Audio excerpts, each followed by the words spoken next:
Hey, what's up mga ka-airdrop and welcome back sa ating channel, ang Crypto Whisperer PH, kung saan ay nag-share tayo ng mga latest at hottest crypto project na pwede tayong sumali upang makakuha ng airdrop for free.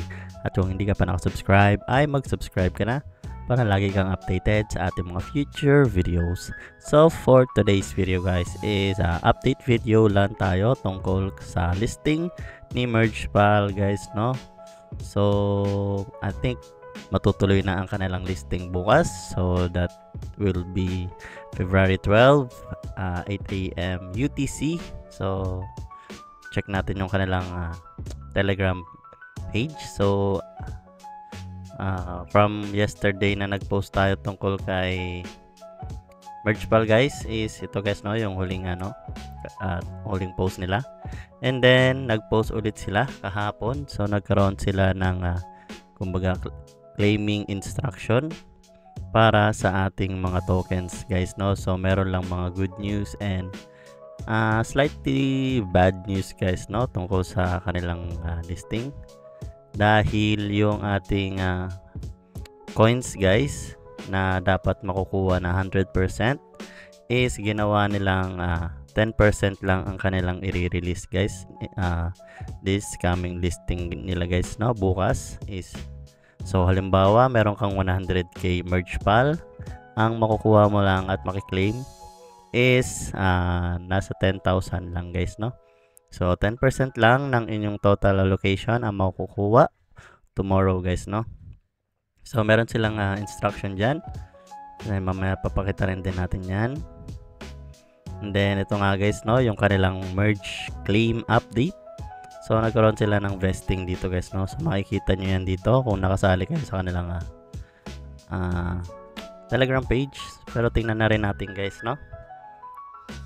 So MiraiLabs.Notion. So ito nga guys, so strengthening the future of merge. So titingnan natin kung anong dahilan. So airdrop vesting update. So dapat ang total allocation guys for airdrop is 1.2 billion merge. So that will be 60% ng total supply.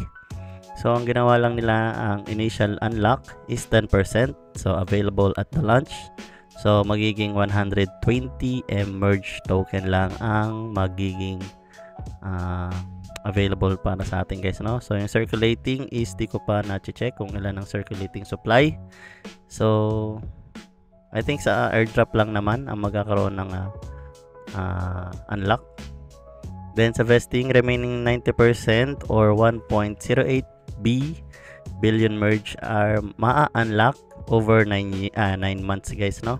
So 10% ang mari-release sa atin every month. So parang pension lang guys, no. So 10% per month ang makukuha natin. And then this structure approach prevent excessive market volatility, so ensuring merge remains a valuable and strategic asset within the ecosystem. So probably nakita nila guys kung gaano kalala ang market ngayon, no. So gumawa sila ng paraan para hindi ma-pump and dump ang kanilang token. So I think magiging okay na rin yon in the long term guys, no. So at least may makukuha pa rin tayo guys, no. And hindi talaga babagsak ng sagad yung price ni MergePal sa kanilang listing. So yun ang isa sa magandang dulot ng may vesting guys, no.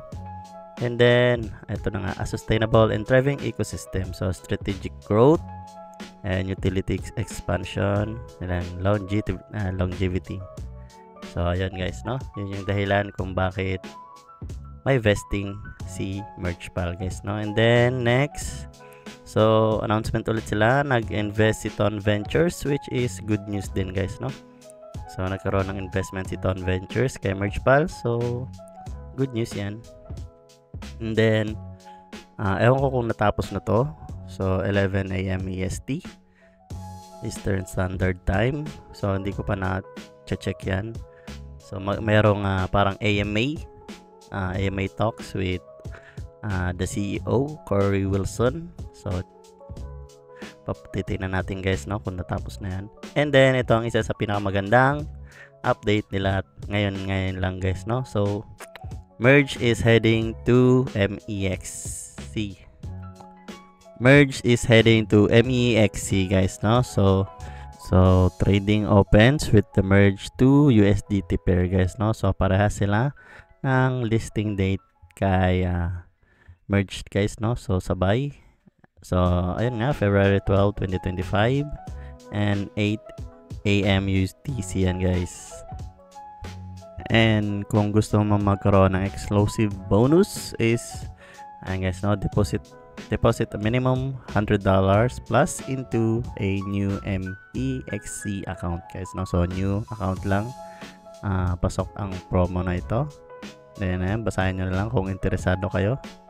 And then ayun lang guys, no? So yung mga current updates lang ang ating share sa inyo ngayon. So for me, sa tingin ko tuloy na tong listing ni Mergepal guys, no? Although nasa 10% lang ang makukuha natin, so not bad na rin. So malay nyo, magpiso isa man lang ang token is not bad na rin guys, no? So kayo guys, ano masasabi nyo kay Mergepal? So mag-comment lang kayo dyan sa baba.